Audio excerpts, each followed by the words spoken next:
अगली हेडिंग आती है वहाँ पे फूड प्लान, यानी शिशु के लिए जो आहार आयोजन किया जाता है उसकी क्या व्यवस्था होती है। जो आहार व्यवस्था बताई थी उसको 2 भागों में बांटा गया था, 0 से 6 माह है और 6 से 12 माह है। ये इसका दूसरा बिंदु है। 6 से 12 माह के शिशु की आहार व्यवस्था। 6 माह तक शिशु को माता का दूध या ऊपरी दूध ही दिया जाता है।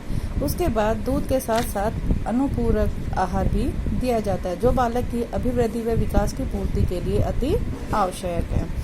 फिर है स्तन त्याग, यानी स्तन त्याग क्या होता है। शिशु को माँ का दूध छुड़ाना ही स्तन त्याग कहलाता है। इस समय शिशु को मिश्रित आहार की थोड़ी थोड़ी मात्रा दी जाती है, यानी ऊपर का कुछ खिलाया पिलाया भी जाता है और साथ में स्तनपान भी करवाया जाता है। धीरे धीरे ऊपरी जो भोजन की व्यवस्था होती है बढ़ा दी जाती है और माता का दूध कम कर दिया जाता है। यह एकदम से बंद नहीं किया जाता। 1-1.5 साल तक माता का दूध उचित रहता है, लेकिन 6 माह बाद उसका दूध थोड़ा कम कर देना चाहिए, क्योंकि बाद में बच्चा दूध बड़ी मुश्किल से छोड़ता है। इसमें आता है कि बच्चे को जो ऊपर का आहार दिया जाता है उसे क्या कहते हैं। वह कहलाता है पूरक आहार, यानी सहायता देने वाला। शिशु की वृद्धि एवं विकास की दर को बनाए रखने के लिए स्तनपान के साथ जो अतिरिक्त आहार दिया जाता है उसे पूरक, परिपूरक या अनुपूरक आहार कहा जाता है। तीनों एक ही के लिए कहा जाता है। जैसे दाल का पानी दिया जाता है, चावल की मांड दी जाती है, फलों का रस दिया जाता है, कतरन दी जाती है एवं ऊपरी दूध की दिया जाता है। दूध से मिश्रित जो भी भोजन बनाया जाता है, जैसे सूजी बनाई जाती है, खीर बनाई जाती है या किसी और व्यंजन बनाने में शामिल कर लेते हैं। मेन हेडिंग है शिशु को पूरक आहार देते समय ध्यान रखने योग्य बातें, यानी बच्चे का जो भोजन होता है उस समय किन किन बातों का ध्यान रखना चाहिए। आहार शिशु के विकास को ध्यान में रखते हुए पर्याप्त मात्रा में एवं पर्याप्त पोषक तत्वों से युक्त हो। जैसे जैसे शिशु बढ़ता जाता है उसके भोजन की मात्रा और उसमें सभी पोषक तत्व विद्यमान हो, इस तरह के भोजन की व्यवस्था की जानी चाहिए।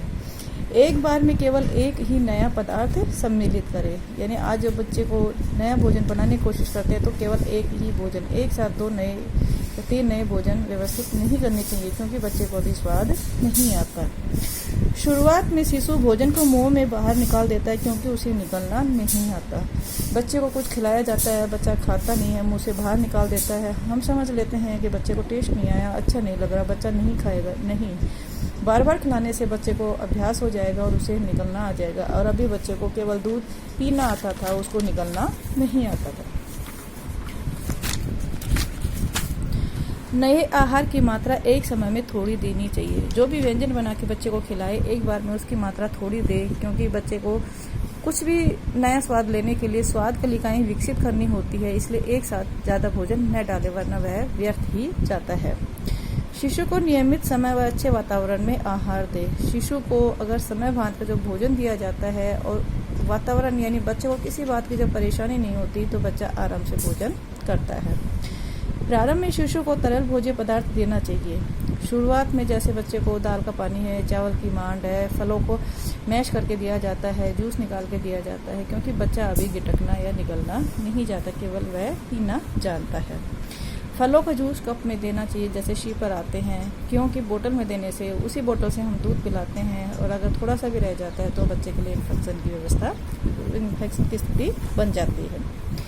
शिशु को भोजन सादा व ताज़ा होना चाहिए, यानी बच्चे को जब भी भोजन कराए तुरंत बनाएं और ठंडा करके फिर उसको खिलाना चाहिए। बासी भोजन बच्चे को नहीं खिलाना चाहिए। शिशु के हाथ में मट्ठी, बिस्किट, रोटी पकड़ानी चाहिए।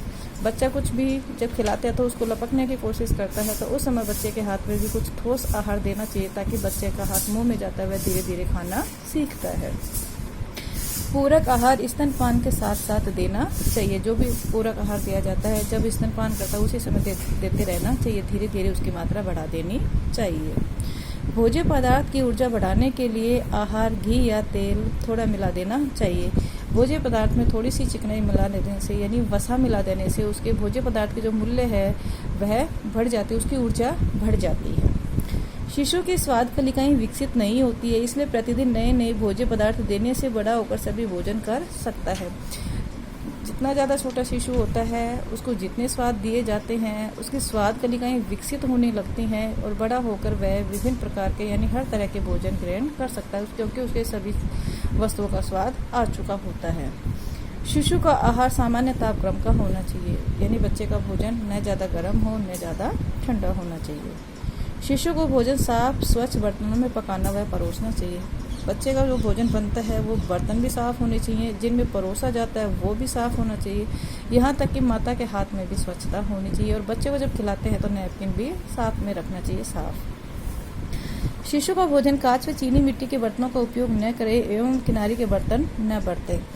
कांच व चीनी मिट्टी जो बर्तन होते हैं, बच्चे को खिलाते समय हो सकता है बच्चे का हाथ लग जाए या हमारे हाथ से छूट जाए तो वह टूटने का डर रहता है और किनारी से बच्चे के लगने की संभावना रहती है, इसलिए किनारी वाले बर्तन भी कम काम लें। शिशु को आहार देते समय बीच में न टोकें। शिशु को आहार खिलाते हैं, वह खा रहा है तो बीच में किसी तरह के न बातें करें न खिलाने का प्रयास करें, इससे बच्चा बीच में भोजन करना छोड़ देता है।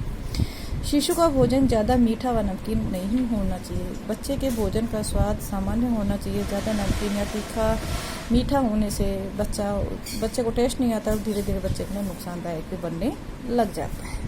ठीक है, नॉर्मल सा था आपका ये चैप्टर कंप्लीट। जितना भी तुम्हें वर्क दिया है सारा कंप्लीट कर लेना और फिर मुझे सेंड कर देना।